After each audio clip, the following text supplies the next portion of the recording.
Assalamualaikum warahmatullahi wabarakatuh. Perkenalkan, kami dari kelompok 4 yang beranggotakan Santi Ramdayani dan Wulan Apriyani. Hari ini kami akan sedikit menjelaskan mengenai islamisasi ilmu dan kampus. Baik, yang pertama adalah islamisasi. Islamisasi adalah suatu proses pembebasan akal manusia dari keraguan, dugaan, dan argumentasi kosong menuju keyakinan akan kebenaran mengenai realitas spiritual, intelligible, dan materi.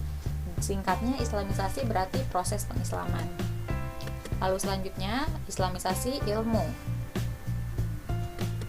Yang pertama adalah pengertian menurut al-atas. Islamisasi ilmu adalah pembebasan manusia dari tradisi magis, mitologis, animistis, kultur nasional yang bertentangan dengan Islam, dan dari belenggu paham sekuler terhadap pemikiran dan bahasa, juga pembebasan dari kontrol dorongan fisiknya yang cenderung sekuler dan tidak adil terhadap hakikat diri atau jiwanya.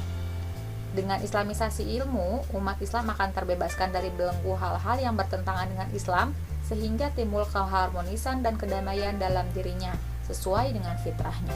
Lalu yang kedua ada menurut Al-Faruqi. Islamisasi ilmu adalah usaha untuk mendefinisikan kembali, menyusun ulang data, memikirkan kembali argumen dan rasionalisasi yang berkaitan dengan data itu, menilai kembali kesimpulan dan tafsiran, memproyeksikan kembali tujuan-tujuan, dan melakukan semua itu sedemikian rupa sehingga disiplin-disiplin ini memperkaya wawasan Islam dan bermanfaat bagi cita-cita.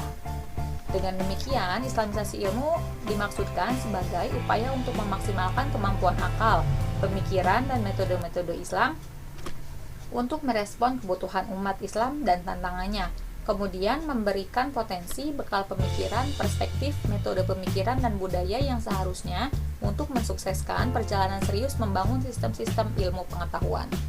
Jadi dapat disimpulkan bahwa islamisasi ilmu merupakan suatu upaya mentransformasikan dan merekonstruksi ilmu pengetahuan ke dalam nilai-nilai Islam yang bersumber pada wahyu yang kebenarannya absolut. Lalu selanjutnya di sini ada proses islamisasi ilmu. Yang pertama, melakukan proses pemisahan elemen-elemen dan konsep-konsep kunci yang membentuk kebudayaan dan peradaban barat. Unsur-unsur, elemen-elemen, dan kunci-kunci yang dimaksudkan adalah 1. Konsep dualisme yang meliputi hakikat dan kebenaran, 2. Doktrin humanisme, 3. Ideologi sekuler, dan 4. Konsep tragedi khususnya dalam kesusastraan. Lalu yang kedua, memasukkan elemen-elemen Islam dan konsep-konsep kunci ke dalam setiap cabang ilmu pengetahuan masa kini yang relevan. Elemen-elemen dan konsep-konsep yang dimaksudkan adalah 1. Manusia, 2. Din, 3. Ilmu dan ma'rifah, 4.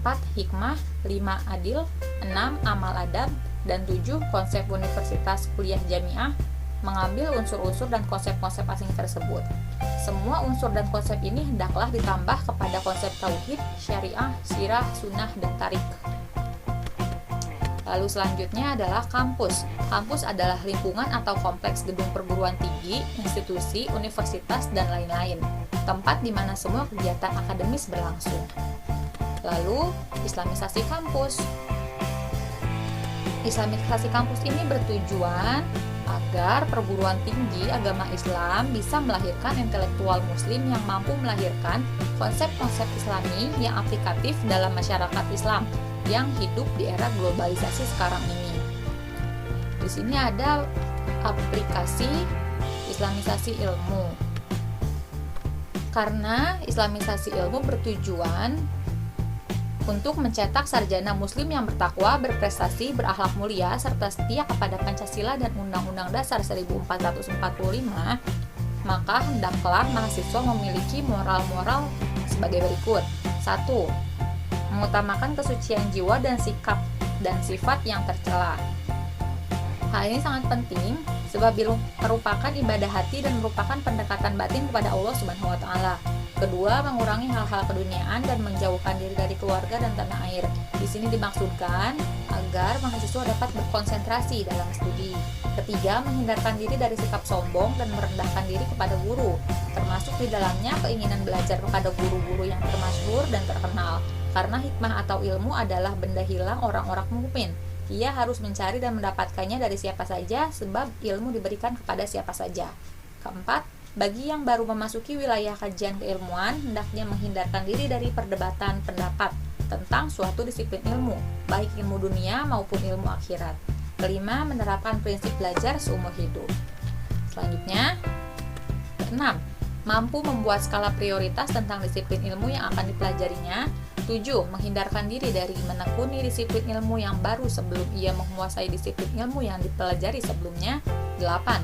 Memiliki kemampuan untuk menemukan dasar kemuliaan ilmu, yakni kemuliaan akan buah ilmu dan kepercayaan akan landasan teori dan kekuatan epistemologinya. 9.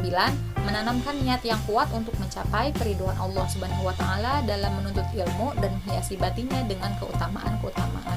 10. Kemampuan untuk menemukan kaitan antara suatu disiplin ilmu dengan tujuannya, baik tujuan jangka pendek maupun jangka panjang.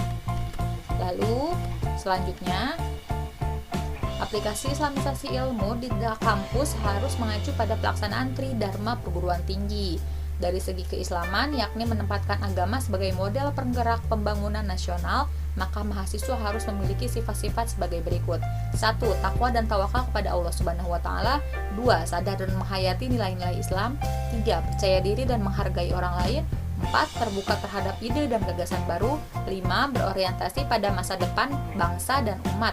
6. Bersifat demokratis dan adil. 7. Efisien.